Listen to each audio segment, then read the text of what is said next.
You ever wonder why people fall for those really obvious online scams? Well, that's exactly what we're going to dig into today. We're going to break down the psychology behind cybercrime and figure out how we can build a much stronger human defense. Let's kick things off with a number that, well, it should really make you sit up and pay attention. 82%. That's the percentage of all data breaches that involve a human element. Think about that for a second. The huge majority of cyber attacks aren't succeeding because of some genius-level code. Nope. It's because someone somewhere just made a mistake. So what does that actually mean, a human element? Is it just that people are careless or, maybe not smart enough to spot a fake email? It's easy to think that, right? But that assumption, it's just completely wrong. The reality is, this has almost nothing to do with how smart you are.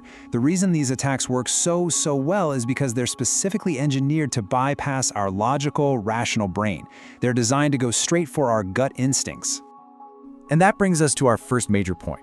We have to understand this human element and get to the bottom of why people are the #1 target. I mean, put yourself in a hacker's shoes for a minute. Why would you spend weeks, maybe even months, trying to bash down a reinforced steel door? That's your firewall and encryption, when you can just convince someone with a key to let you in. It's a no-brainer. Your people, they're the ones with the keys. They're a much easier, much more accessible target than your tech.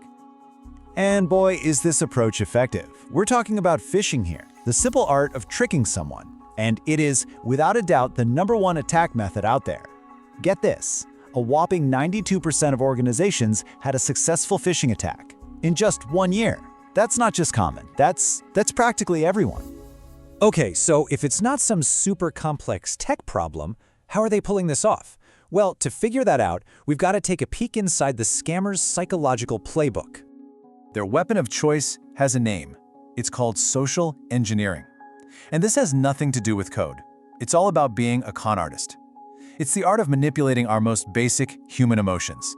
Things like trust, or fear, or even just good old-fashioned curiosity to get us to do what they want. And what's really wild is how they break it all down. You can think of these cybercriminals as kind of like amateur psychologists.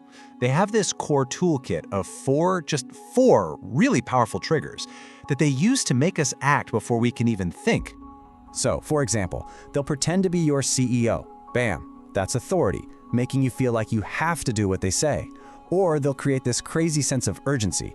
Your account will be deleted in 5 minutes, to make you panic. They'll use social proof, saying, hey, everyone else on your team has already done this, so you feel like you're just falling in line. And of course, there's curiosity. Seriously, who's not going to be tempted to click on a file called salary adjustments?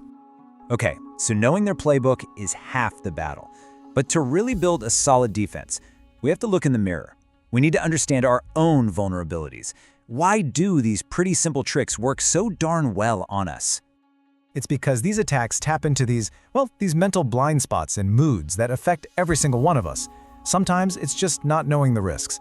Other times it's that dangerous, it won't happen to me kind of thinking. Or maybe it's just habit. We're on autopilot, clicking through 100 emails a day. And let's be real. Sometimes we're just stressed out, we're tired, and our guard is way down. And the effect of these vulnerabilities is massive. Just look at this. In controlled tests, like a fake phishing attack, a full 1/3 of employees who haven't had training will click the bad link. Now, training helps. It helps a ton, but that risk never goes to zero. And that's the key thing to remember. Even with training, our own mind can be our biggest enemy. The second you think, nah, I'm too smart for this, I'd never fall for that, that's the exact moment you've lowered your guard. You've just made yourself an easier target. Nobody, and I mean nobody, is immune to this. So, what do we do about all this? How do we fight back? Well, the solution is actually pretty cool. It's about taking our biggest weakness, our people, and turning them into our biggest strength. It's about building what security experts call a human firewall. And here's the thing, it doesn't start with better software. It starts with culture. Think about it.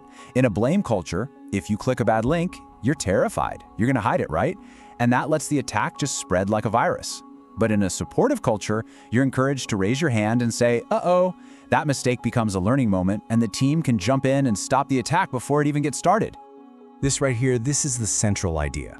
The most powerful security tool you can possibly have isn't a piece of software. It's an employee who feels safe enough to immediately say, hey, I think I messed up. Punishing or shaming someone for making a mistake that, let's be honest, anyone could make, it's not just unhelpful, it's actually dangerous. So how do you build this culture? Well, there's no magic bullet. It's a whole mix of things. It's about giving people training that actually feels real and engaging. It's about using rewards and positive feedback, not just scare tactics. And maybe most important of all, it's about leadership stepping up and making it crystal clear that this is a blame-free zone where security is a team sport. So, when you boil it all down, the big takeaway is this. We've got to completely flip the script. We have to stop seeing our people as the weakest link. They're not. We need to start empowering them with the right knowledge and the right support and turn them into what they really are, our first and best line of defense. So, we'll leave you with a final thought to chew on. What's your biggest security risk? Is it really your firewall, or is it your mindset? Because in the end, protecting our organizations isn't just a tech problem we can solve with a new piece of software. It's a human problem. And maybe, just maybe, the only way to solve it is by getting a little better at understanding ourselves.